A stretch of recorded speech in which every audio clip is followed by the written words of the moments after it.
Namaste and welcome to New India Junction. I'm Nivedita Tiwari. Today we are talking about Bengal. The state is having assembly elections and the results are going to be announced on the 2nd of May. Irrespective of who comes to power in Bengal for the next 5 years, one thing is clear that the BJP has been able to make for itself a huge political space in Bengal. Now, what does that mean for the state in terms of culture, economy, and otherwise? To talk about it, we have with us Koral Dasgupta. Koral is a writer and the founder of Tell Me Your Story. We have Nilanjan Ghosh. He is an economist and director ORF Kolkata. And we have Deep Haldar. He is a journalist and the author of Blood Island and Bengal 2021. Welcome, all of you. Okay, so let's begin with culture, and all three of you should share your perspective on this. The left peddles this narrative that the rise of the right is somehow synonymous with a dip in culture. The right is backward, and if the right comes into power in Bengal, it's going to sully the Bengali culture.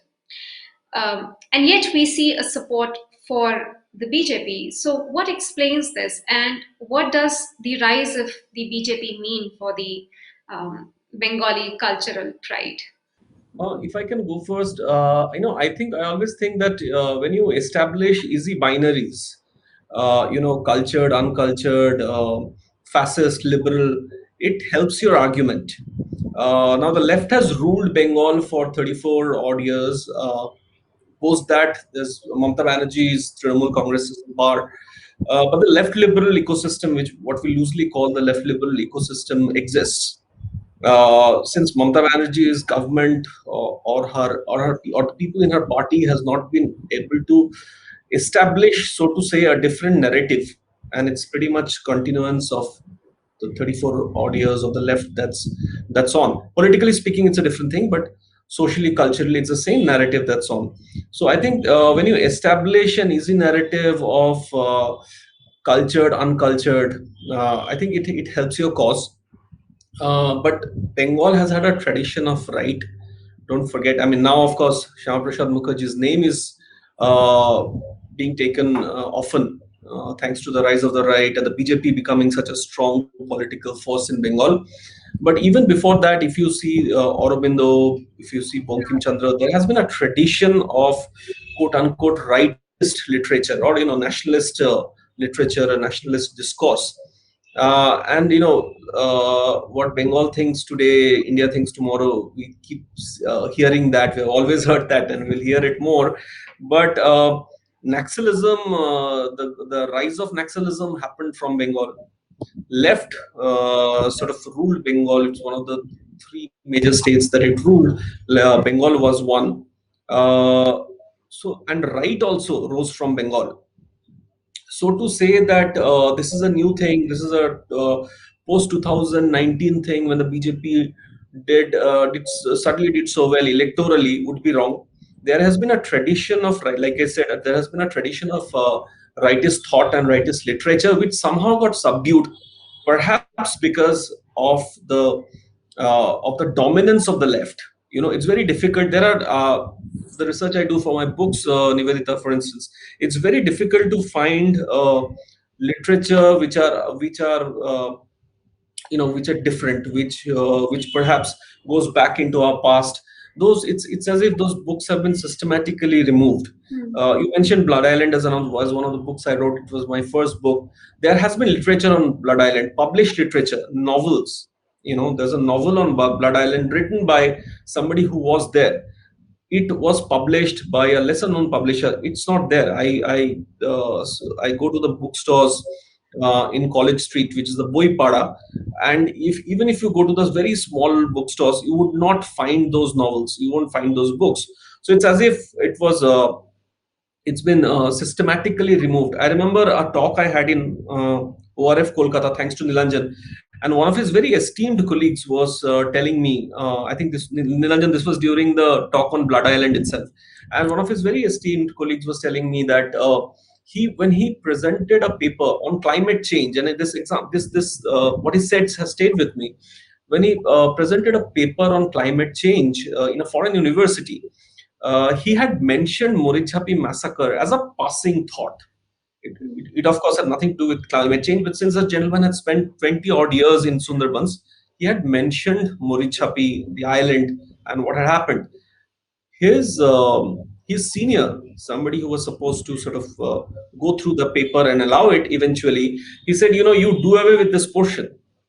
You keep the rest, but you do it in the portion. So this ecosystem is very strong. It exists. There has been this is the second term of the Narendra Modi government, but not just in Bengal, outside Bengal also this ecosystem is extremely strong, and it's fine that there is an ecosystem. I personally don't have a problem with that. What I have a problem with is when you don't allow anything else to flourish. So there can't be just one thought.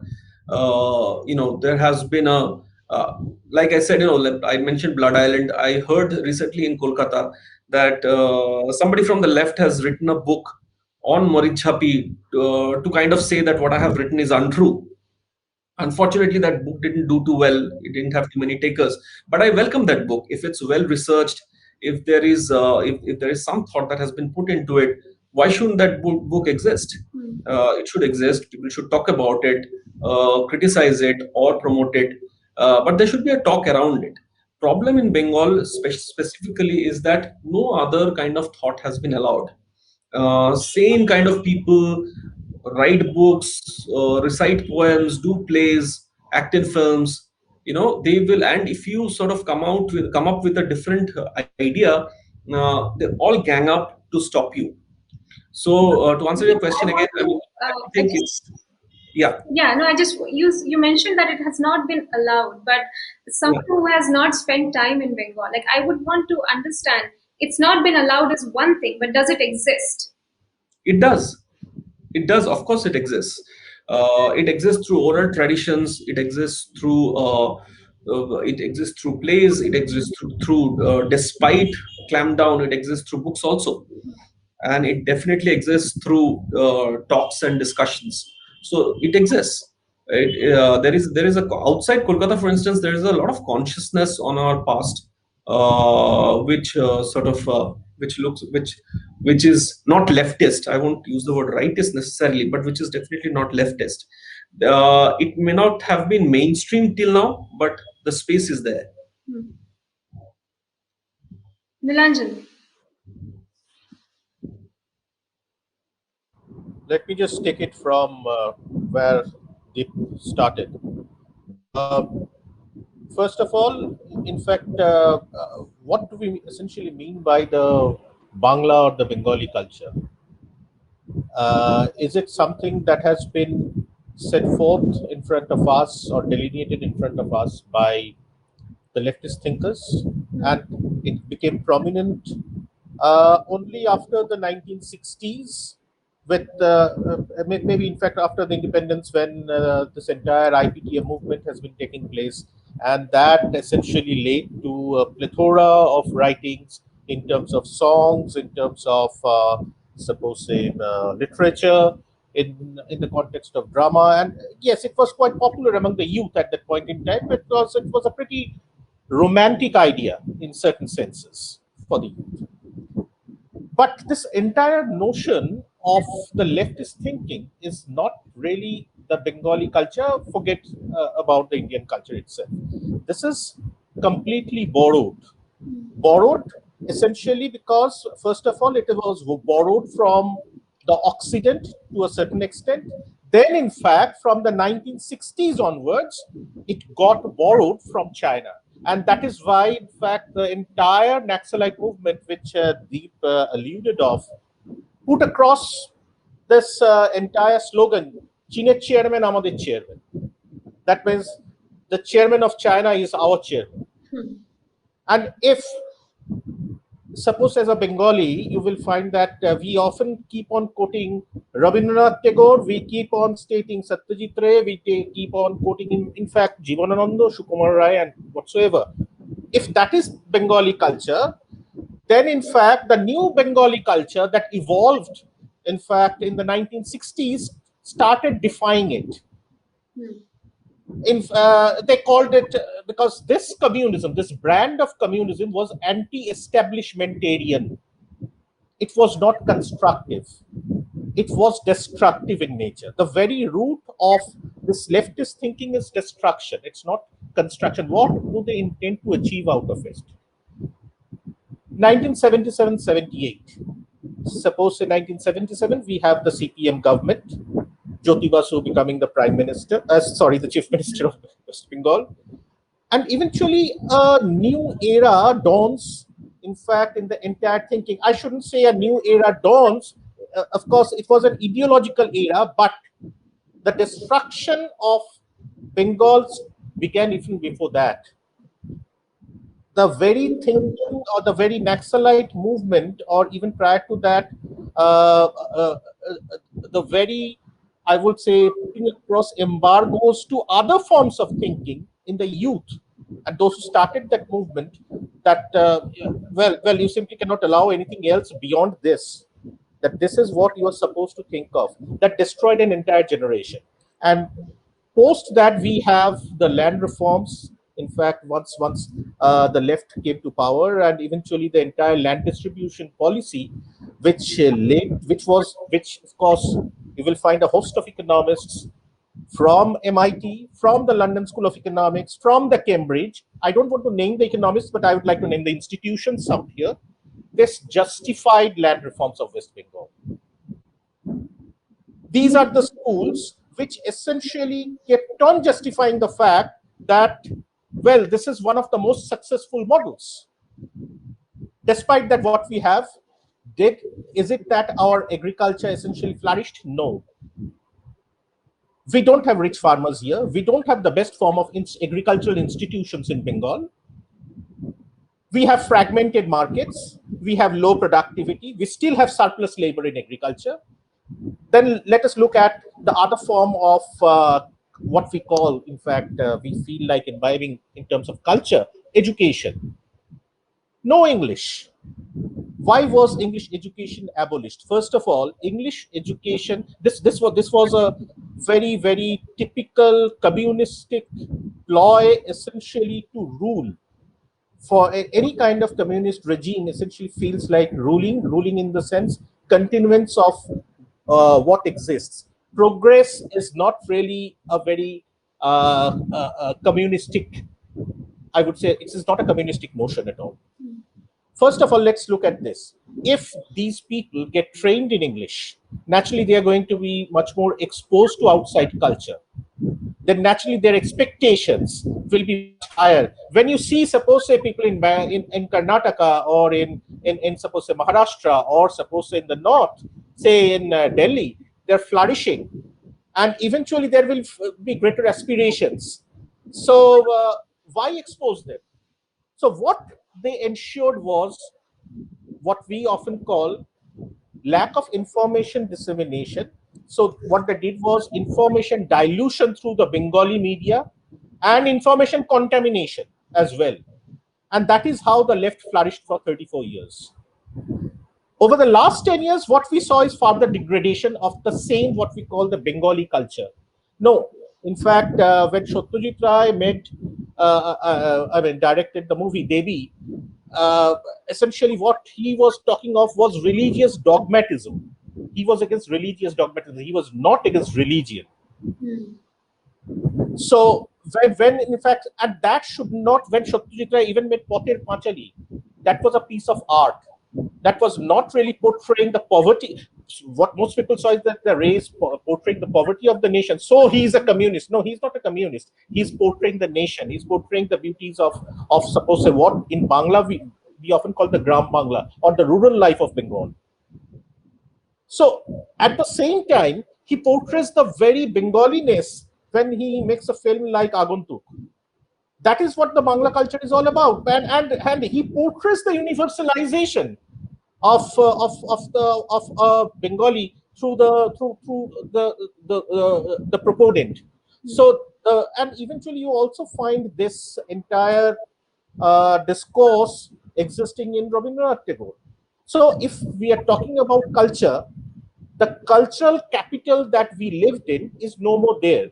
So an invasion which essentially is creating a bit of a furor among whosoever is feeling that there is a cultural invasion is completely misplaced, because presently what we have is this, the over the last 44 years, a degradation, or I would say a complete depletion of the Bangla culture that we used to boast of. That's very pertinent, Nilanjan. Coral, would you like to add to that? I will take on from where Niranjana left. Uh, he had just spoken about Tagore. He began with Tagore and ended with Tagore. And I remember that some time back, there was a huge social media arousal by using one of Tagore's poetry to, to show that what he supported was anti-right, because that was, I think, on the Ayodhya issue. And what I had been thinking, and I even wrote it on social media, but of course I didn't do it in a planned way so that it becomes a movement, a reverse movement. But it came to my mind that the person is not there to defend. We are just using, and we have been using it. This we have been doing. When I say we, I mean all of us. A complete group of Bengalis, and from the Bengalis and non-Bengalis. We have been using Tagore because he's the easiest person to use in Bengali landscape or intellectual scape to influence or, kind of make a statement. The person is not there to say what he meant or defend or, kind of protest that this wasn't what he meant. The poetry spoke about sannyasi who was having an argument with the Raja. The Raja was talking about erecting a mandir and the sannyasi was protesting. Tagore had written another poetry called Pujarini. I'll tell you a little bit about what that poetry is. That poetry has a Buddhist background, which says that Raja Bimbisara, Maharaja Bimbisara had told his kingdom that nobody will worship. Everybody is abolished from worshipping the god because I am the god. And so everybody, all the queens, all the countrymen had stopped worshipping. There was only one girl who was carrying a puja thali and she went to worship because she believed in that god. So the first thing that I want to say is it is better not to draw the legends to instigate or to take forward your political ideology. Just let us leave the legends alone. Let us not quote them. We have either not understood them or completely misunderstood them. We are exploiting them, not fair. Number one. Of course, this has come from a Bengali. It cannot be that someone who doesn't know Bangla has understood the poem and translated it and then made it a social media campaign, right? So it has come from a Bengali. And that Bengali will 99%, 100% identify himself as a left. So is this the definition of left?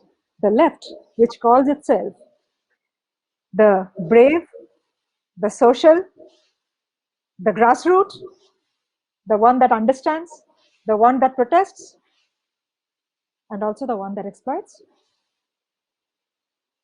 So, I personally feel that this left and right demarcation has been used by a few. The left uses the word right or bhakt or things like that or terms like that to insult. Similarly, the right or the bhakt or the whatever term you use for them uses the term left to say that they're obsolete, they're whatever. There are a few people out here, the way I see it, they're confused. They want to hold on to the culture, and I keep myself in that space. They want to hold on to the culture. They want to belong to the same space as many beautiful, wonderful change makers have been. They want to identify with change makers like Vidyasagar, like Ram Mohan Roy, like Satyajit Roy, like Sukumar Roy. But the raw fact is, today you don't find these kind of people. or even if there's a person who has this kind of fire, that person doesn't get the support. Today, your richness is measured not even by money. Your richness is measured by the number of Twitter followers that you have. So everything is, going round and round in that orbit, and the earth is in between. So whatever you can expect from that kind of a understanding is coming there, rooted there. I remember one of my dear friends and an author I really appreciate. His name is Shaukat Majumdar. He identifies himself as left, and he had written an article on what happens to the Hindus from the left. I mean, it was not the topic, but it was that was a thought. And when I was reading it, a lot of thoughts came into my mind. One of them is, what happens to the Hindu who is neither left nor right in terms of some kind of political hooliganism, but just respects her own religion and that of others? Does that kind of a person has any space today? I doubt. Each and every day I see myself in Twitter. I know what I get abused for. I know what I get called out for. Everybody is trying to, place you in a rectangle. Everybody is trying to put across a boundary that Bengal never believed in. So today, when Bengalis from Bengal, sometime back there was this song, Ami Ei Matitei Thakbo. I appreciate the gesture. I appreciate probably even the thought behind it. But what I don't appreciate is that there is no real work. There is just a political, backing, which is okay. Everybody has a political lineage, but then, political ideology. But then what do you mean? What do you mean? Where are you taking this discourse? How do you want the people to react? Coming back to this left-right discourse,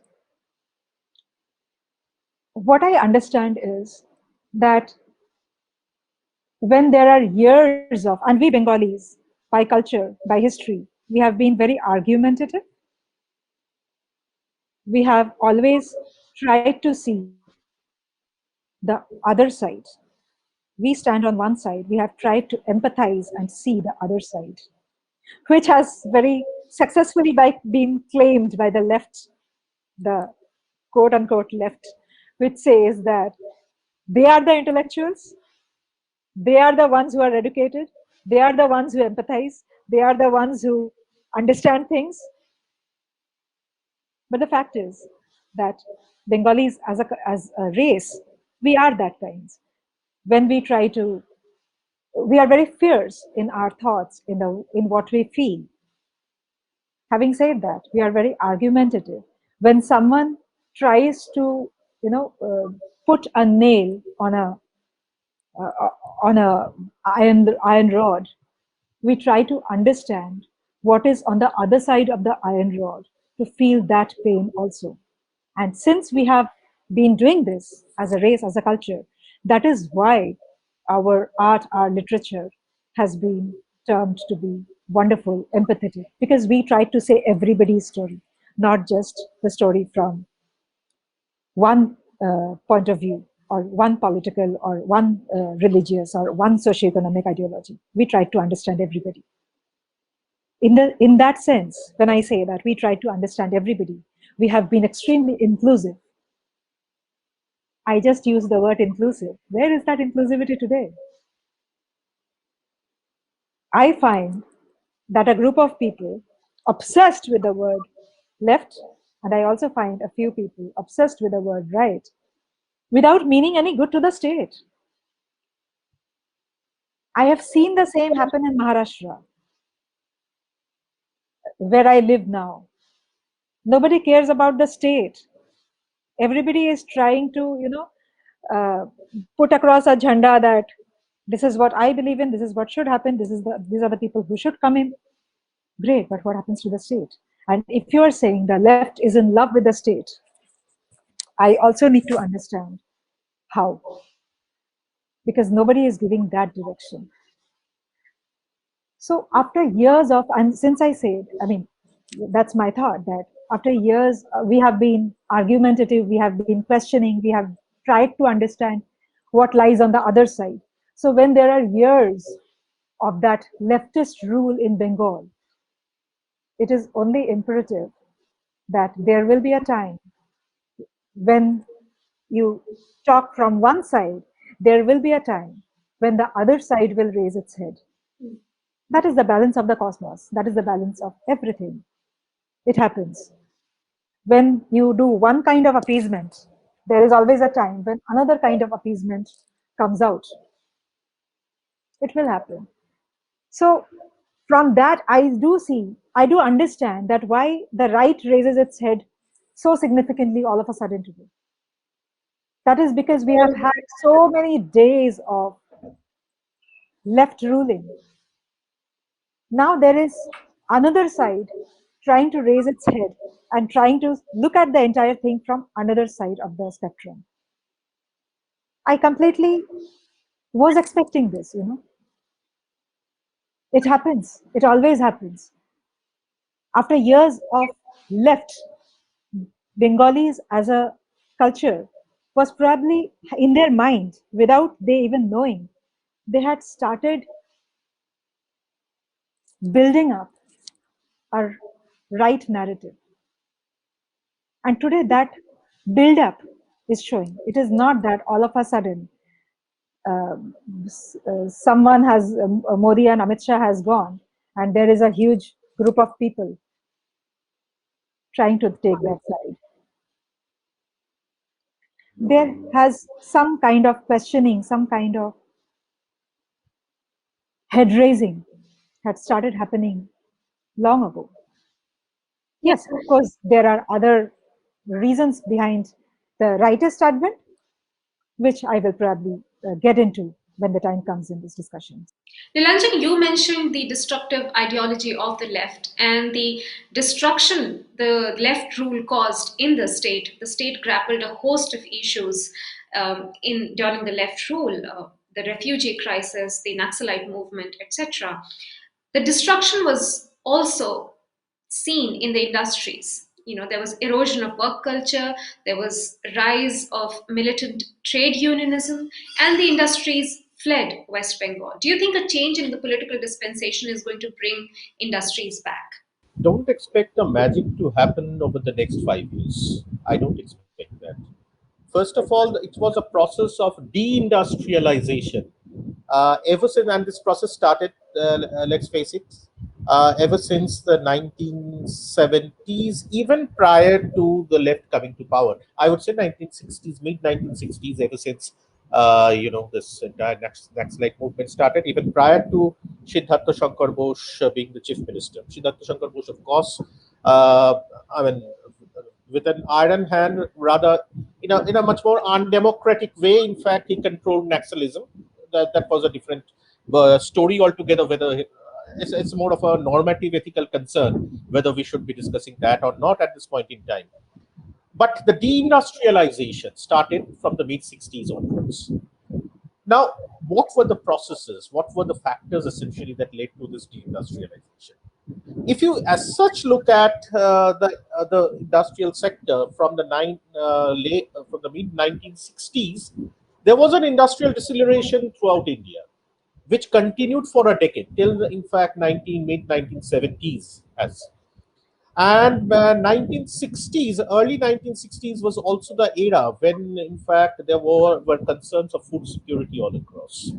And then, in fact, in the mid 1960s, you find the forces of Green Revolution happening, with M.S. Swaminathan being the fathering this entire cause of Green Revolution.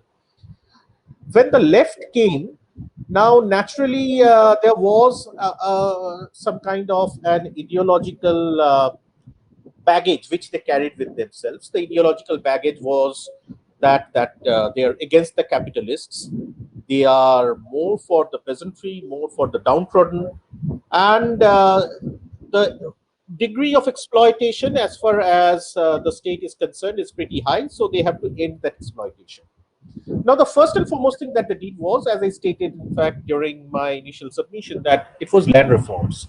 Land reforms was, so whether you should call it reforms or whether you should call it land distribution, redistribution, I would prefer calling it land redistribution rather than calling it reforms, because one thing became very clear, that the size of holdings, agricultural holdings, declined.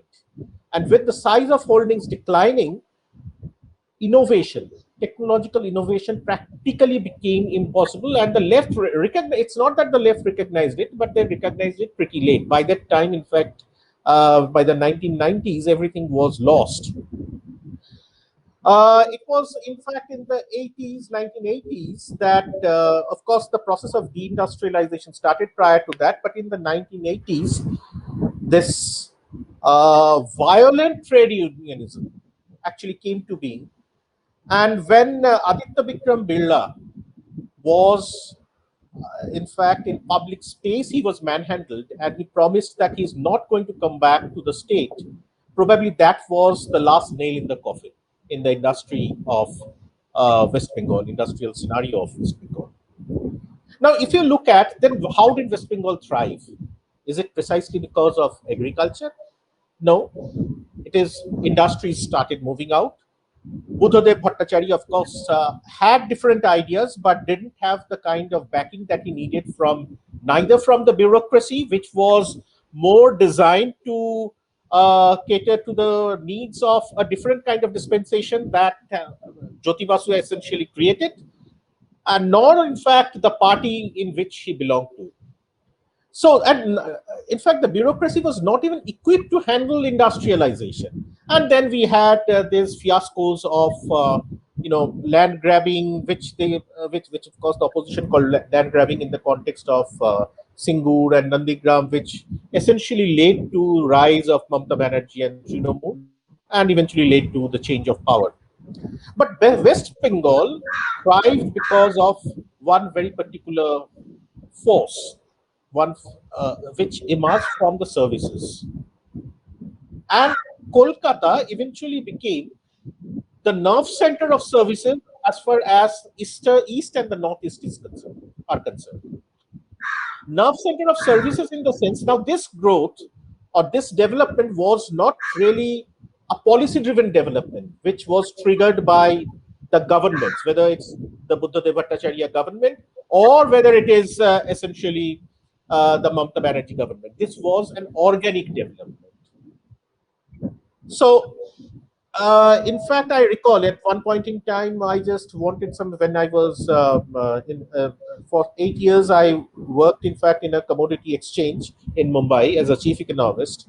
And I just asked my research team on one of the data, one very critical data, that where essentially, if you look at the various terminals, can you state, give me the city or the center where the maximum trading is happening in gold derivatives? Interestingly, it turned out to be Kolkata, all across India, followed by Ahmedabad, followed by possibly Mumbai, and then followed by Surat or somewhere else. That means that all these terminals or the brokerage centers, they were placed out here. They had their shops in here where maximum trading was happening. And they were trading, in fact, at the multi-commodity exchange in gold, or they might be trading, in fact, in shares at the National Stock Exchange and the Bombay Stock Exchange. So, interestingly, from all other perspectives, this space of West Bengal, or rather to be precise, Shiliguri and Kolkata, these two nerve centers of business, they enjoy a very organic location advantage, also because there is a huge pool of cheap labor as far as the East is concerned, as compared to the West, South, or the North. Koral definitely is going to vouch for the fact that the amount of rentals that she had to pay, maybe if at all she's paying a rental, would have been 20% had she rented out a flat in Kolkata. And the amount, if she has bought a flat, probably she would have, she had to pay possibly 1/5 of that amount had she bought the flat, in fact, maybe in the poshest locality of Kolkata. So naturally, this is the large pool of skilled labor with the existence of IIT, IIM, Jadavpur University, then Vishwabharati and Indian Statistical Institute. Then in the Northeast, you have other IITs and other spaces. And along with that, a cheap human capital. That essentially is a very natural advantage of this space. But we are losing out because of the existence of a host of transaction costs because of this the militant trade unionism and lack of good governance, which I would emphasize upon that this is the prime impediment as far as business in West Bengal is concerned. Deep, would you like to add to that? If not, then I have a very specific question for you. No, I just say that I share Nilanjan's pessimism, at least skepticism, that if there's a change in government in Bengal, it's not going to magically change overnight. I think sort of a lot more needs to be. I think we need to look within as Bengalis in Bengal. I think there's a huge need for work ethic to change. It's not just industries coming or MNCs. Suddenly you invite MNCs to set up shop in this state. I mean, the brokerage firms Nilanjan was mentioning. You need to see how many Bengalis actually work there. So I think as far as Bengalis are concerned, I was discussing this with Koral the other day. I think the work ethic needs to really, really change. Yeah, I think, can I just add to that?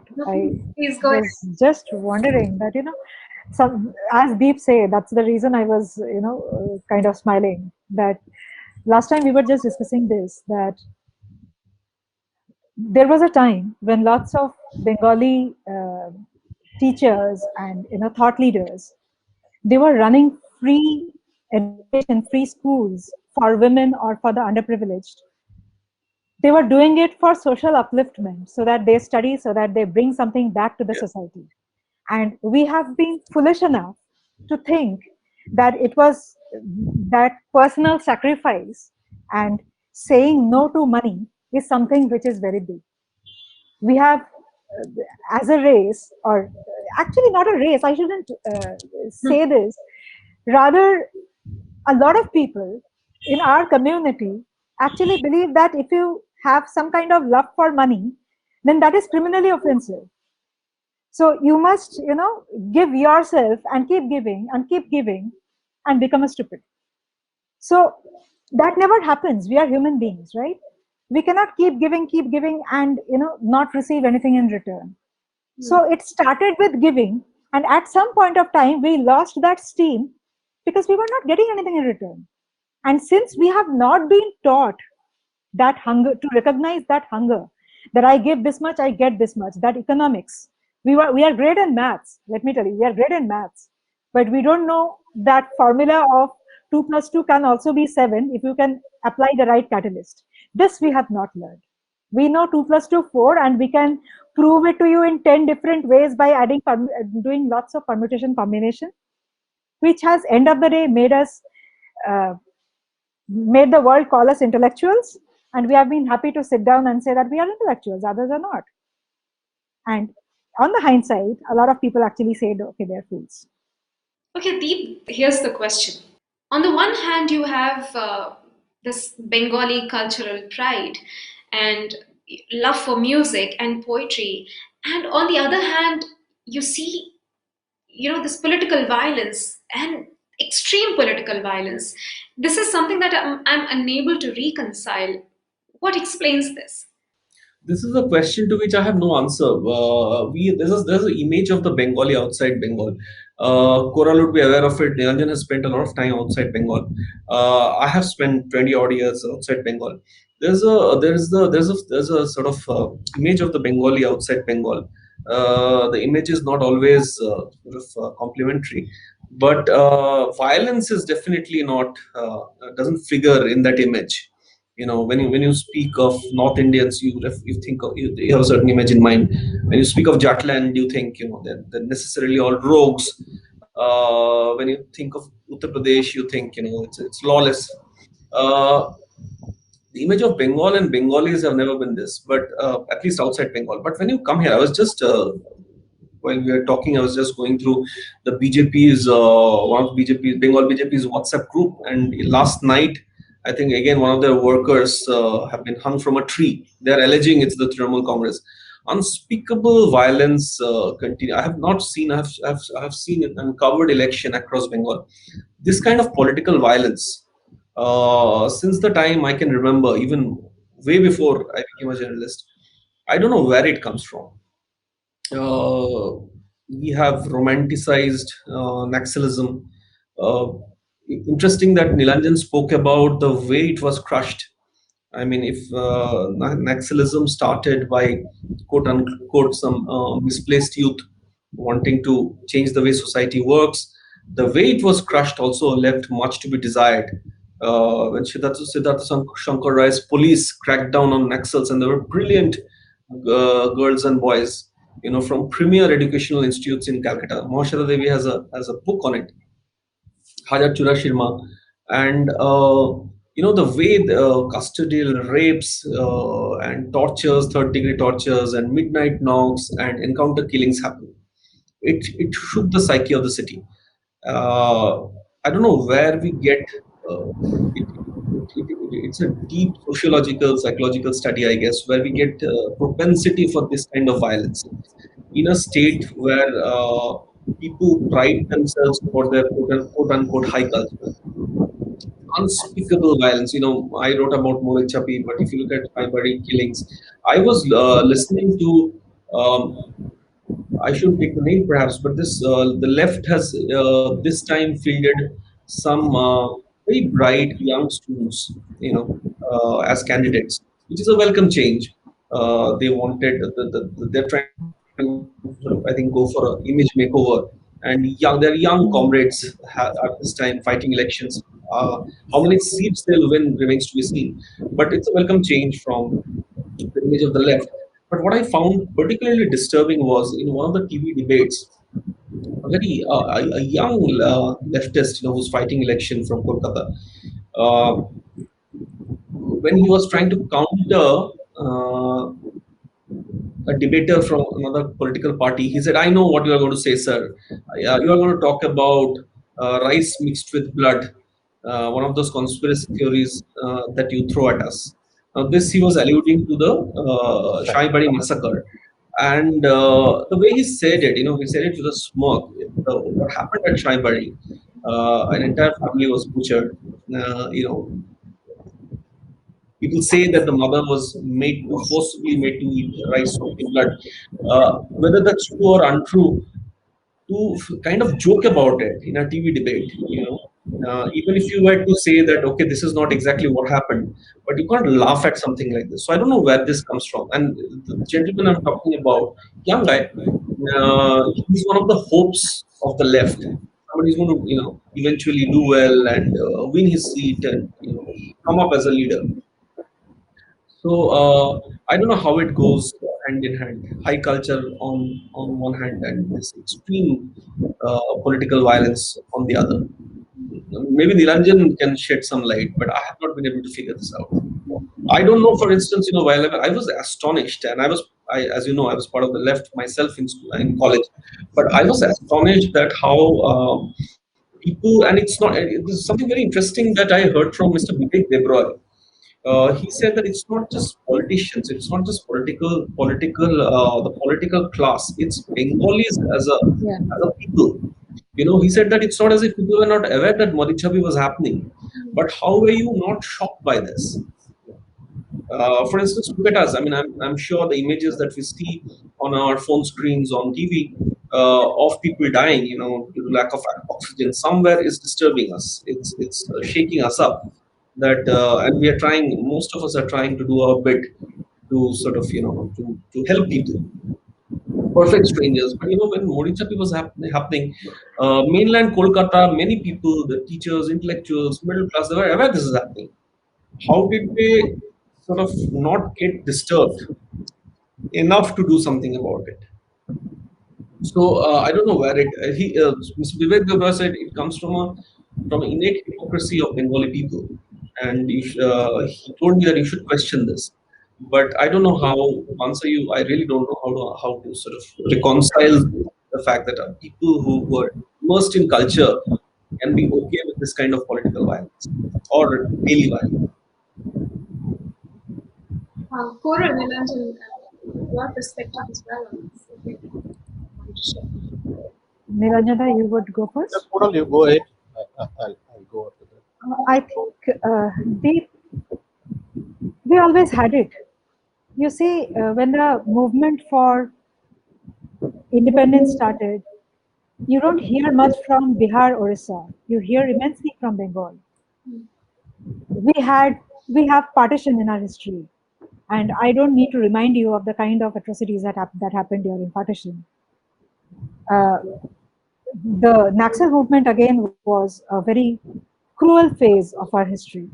So I do feel that in spite of when you are I do understand that we are said, Bengalis are said to be intellectuals, educated, culturally rich. They see a lot, they believe in education and stuff. But when you have a lot of, when your brain works a lot, it can work in a positive way as well as in the negative way. And when pushed to a corner, every individual comes to their bare minimum. That is when they shed their mask and just assume who they are. And many of us probably have that cruelty behind the masked intellectualism. Because from what I have understood or seen or felt, is that day after day, a lot of things are happening to which the Bengalis have intellectualized a lot of things, but then they have not changed a lot of things. Of course, gone are the days of, I mean, how many were, Tagore there was only one Netaji Subhash who openly said that, I want this change. Give me blood, I'll give you freedom. There was one. There wasn't too many. But when that one person stood up, there were lots who went and supported him. Why did they support him? He said something very radical, right? On the other hand, there was Gandhiji, who was appreciated a lot. There were a lot of people who were standing with Gandhiji as well. Then there was Tagore, who was trying to influence in terms of I'm talking about the independence period. Tagore was trying to influence in terms of the poetry and literature that he had. He was trying to push people to do something. So we have seen different kinds of movements or different kinds of fights that we have put forward. And we have, and even for example, what would you call about when we are talking so much about Tagore? What would we say about a poet like Shukanta Bhattacharya? He was called the Bidrohi Kavi. His poetry was, Bidrohi Kavi means the revolutionary poet. His poetry was, compared to the kind of romanticism in Tagore's poetry or the kind of richness in Tagore's poetry, of course, Shukanta's poetry was also very rich, but they were disturbing. So was Jivanananda Das. His poetry was disturbing. It unsettled. There was Nazrul Islam, who was unsettling. We had it. I mean, that is what I feel, that we had it. We camouflaged it. It came out in spurts at different phases, but we had it. Because right now we have, I know Professor Rituparna Roy, who is doing a Calcutta Partition Museum. And that museum is trying to document different aspects of Bengal partition. And many of those stories are not the kind of stories that we want to go back to. It is said that the Punjabi aspect of partition is cruel. It is horrible. It is said so because we don't know enough about the Bengal partition. It is this. Yeah. See, if you look at Deep, it's interesting to know that Deep was involved in leftist politics during his student days. Uh, I was anti-left right from my student days, right from my school days. And somehow when I started doing my economics, I became extremely fond of a very interesting universal force, which is called the market force. So I always believe that the markets are going to be the ultimate savers, despite the fact that when you ride a Mercedes-Benz, it might have a flat tire at certain points in time. You repair the tire, and again it's going to move. If you look at leftist or communist regimes all across the world, you will find one very common characteristic, that they have all 99% of them, at least for me, in fact, as far as my limited knowledge goes, 100% of them have been characterized by mass genocide. Name one leftist or communist regime which has not been characterized by mass genocide. Now, initially, as an idea, if you first of all, let me correct, or rather put things on forth. Most of the leftists have not read Marx, Karl Marx. I have read it. I have read 3 volumes of Capital. Marx essentially talked about the counteractive forces which is going to lead to decline of a communistic kind of a system. Despite that, this counteractive force, one very critical counteractive force, which comes in fact in volume 3, that's the chapter, counteractive forces, is essentially, he talks of trade, international trade, but this has taken a bigger form today, that is globalization. Now, a Marxist regime can be successful only in an insulated system. When you don't allow people to essentially look at the world, look at what is happening elsewhere. If I get exposed, I am going to have more expectations. And if somebody has expectations, then somebody will have the urge to produce more. Somebody will have the urge to essentially earn, as Koral mentioned, that people often don't have the urge to earn more incomes, more salaries. So now, when the leftists came, one thing was pretty sure, that you can simply have dal and chal and be happy with that. You don't need to have, in fact, a luxurious meal in a 5-star hotel. So now, if this is the level of insulation that you are thrown into, you simply cannot think about progress because you are not in that domain at all. Deep also mentioned about the Naxalite movement and how, in fact, the iron hand of the state came down on the Naxals. And of course, Mahashata Devi's Hajar Churasi Ma, which was made into a movie, Hajar Churasi Ma. Now, if Deep at all writes another oral history of that movement, I'm sure that there is a 3 volume, I think 3 or 4 volumes. I have read all the volumes, but I just can't recall the number of volumes.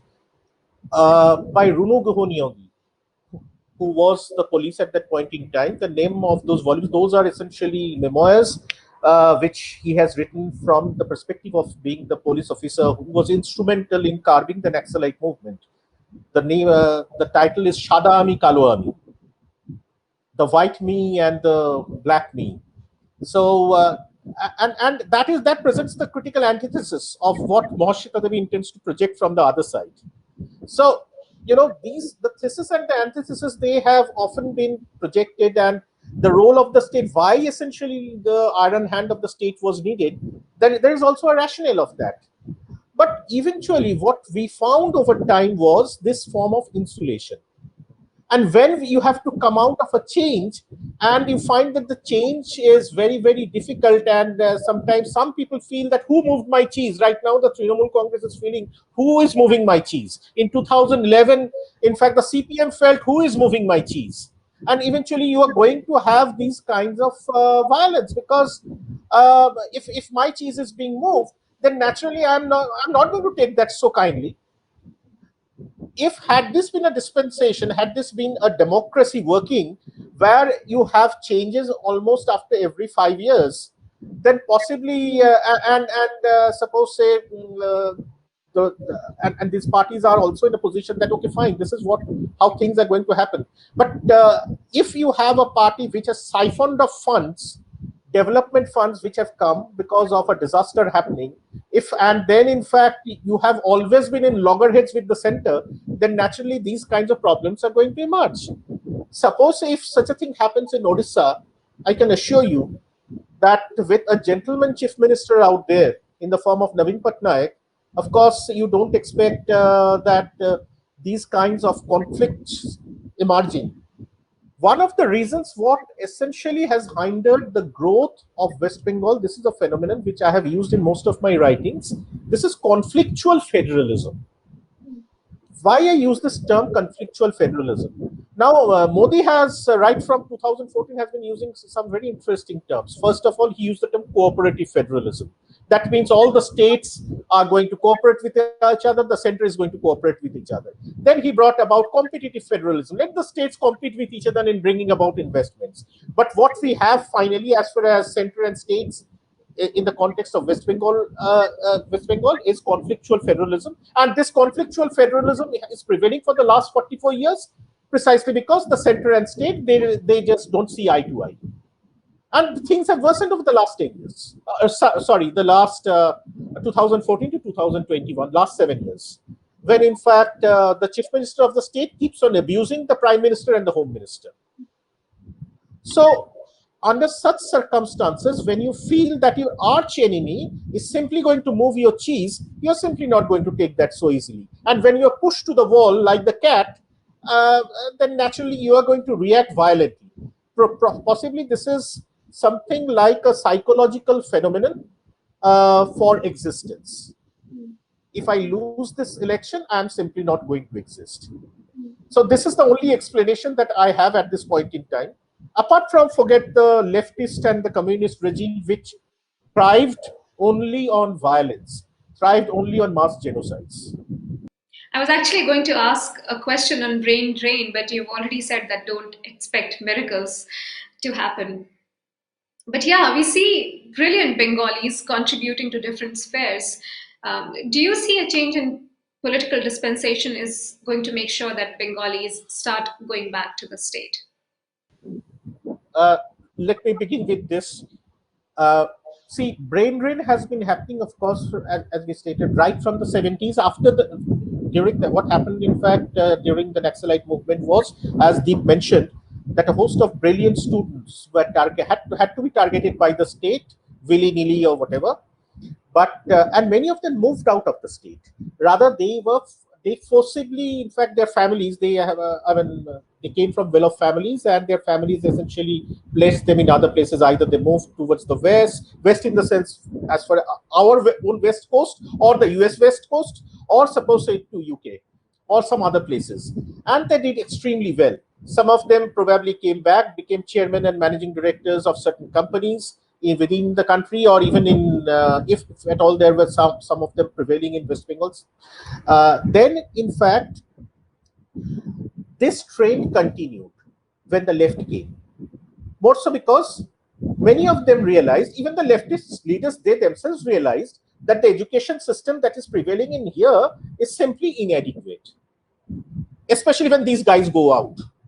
So that is why, despite the fact that they imposed or they eradicated English as the medium of instruction, in fact, particularly in the initial years, in the preliminary years, in the infant stages, they started sending, most of them sent their own children to English medium schools and to Christian missionary schools. So this duality in their personality or in their actions was always there. So on the other hand, and naturally most of these kids later on, when they became adults, they moved out. They were all across the world. In fact, some of them have become either entrepreneurs, some of them have become professors, some of them have become the leftist intellectuals donning positions at the London School of Economics and justifying the left. And So eventually, what happened is this is where it stands right now. Now there are some probably who love the state a bit too much and feel like coming back, maybe, but at the same time they don't get adequate opportunities. Now, if a new regime comes, the first and foremost thing is that don't expect industries to happen over the next 5 years. First of all, the biggest impediment for that happens to be the land redistribution policy. The land acquisition is extremely problematic given the present state of affairs. So whichever dispensation comes has to change that. So there has to be a concerted policy towards that, that how do you acquire land. Second is that which sector? The sector that is going to be the growth force is already an organic growth force. You only need some kind of somebody like a driver to push that further. Is the services in the form of, which can be in the form of education, which can be in fact in the form of suppose the financial sector, or suppose in the form of infrastructure or whatsoever. So over the next 5 years, if there is certain kind of impetus that this sector receives, then in fact that can create some enabling conditions for business, which can attract, industries in the sense manufacturing. So the first and foremost thing is the land acquisition, then creating the enabling conditions for business. That is governance. And you have to send the signal, the right kind of signal to the foreign direct investors. So until and unless you remove this, well, you can have a host of policies in here, but policies are not sufficient. What you need is remove the syndicate, remove the red tapeism, bring in more professionalism, in fact, in the bureaucracy, which possibly, in fact, one of the leftist leaders tried to do. In fact, Buddhadev Bhattacharya at that point in time put across this entire slogan in the bureaucracy, but finally it didn't lead to action. I'm just quoting him, do it now. This was what the slogan which Buddha Bhattacharya, in fact, tried to inculcate. But somehow this vision was not inculcated across the party, and so that led to his departure. Anyway, so it's going to be difficult. So what we need is an institutional change, an emergence of new institutions, which is going to bring about changes in our social and professional norms. Cora, I think, wanted to make a point. Cora. No, I was just thinking of something funny. Okay. These things just keep coming into my mind. I think in Bengal's change of mind, technology has a huge role to play. That is what I think, because that romantic, ideological, intellectual poverty is not buying too well with the youngsters, because technology is showing them that you can, swing a Deepika Padukone bag above your head and use a lipstick that Priyanka Chopra uses. But for that, if you go to father and say, ask for money, father is saying that when I was a child, I used to have only one t-shirt during Durga Puja, and rest of the year I didn't have anything. So how does that child buy a Salman Khan hat in the middle of the year when it is not even a Poila Boishakh? So that boy either has to give away his Salman Khan dream, which is unlikely, or do something to change from what his father had followed or mother has followed. So that person is trying to, I mean, today I work with a lot of young boys and girls, and many of them are from Bengal. And that is the change that I am very interestingly noting, that many of them ask, not exactly in my words, but what they try to mean is, what is in it for me? And I see it as a very welcome statement. They could be from any political ideology for all I care. But this statement itself has definitely taken them away from the last 20, 30 years of celebrating that intellectual poverty, or intellectually, whatever you call it. The urge to seek value and create value. It is not just about money. Try to understand what I'm saying. That it is not just about money. The urge to seek value and create value is something that we have been missing. And today, if youngsters are saying that this is what I can do, this is what I am capable of doing, and what is in it for me. I see it as a very welcome question. And whenever someone asks me this, I definitely feel that this boy, I would need to work with this boy or this girl, because this person has that future potential, because she knows, or he or she is trying to assess value, a very, very positive term, the way I see it. So I do believe that technology is showing them certain things that they hadn't seen earlier, because seeing those was sin. And today they are getting to see, because you cannot stop them from using that internet world. They are far more exposed. So even without knowing, even when the family is probably written down left, or whatever they might call it, for all I care. I don't care whether they are left or they are right, whether they are Modi supporters or they are Mamata supporters. As long as they are seeking value and creating value, I know that the state will improve. And they have moved on from the lethargy of the last 20, 30, 40 years. That is something which is very valuable for me. I agree with you, Coral. That point about technology is very important. The youngsters today do not want to live in a time warp. Frugality and austerity are important, but they do not want to romanticize poverty. On that note, thank you for joining us. Thank you for giving us your time. And hopefully, we'll get to talk again. Keep watching New India Junction. Namaste.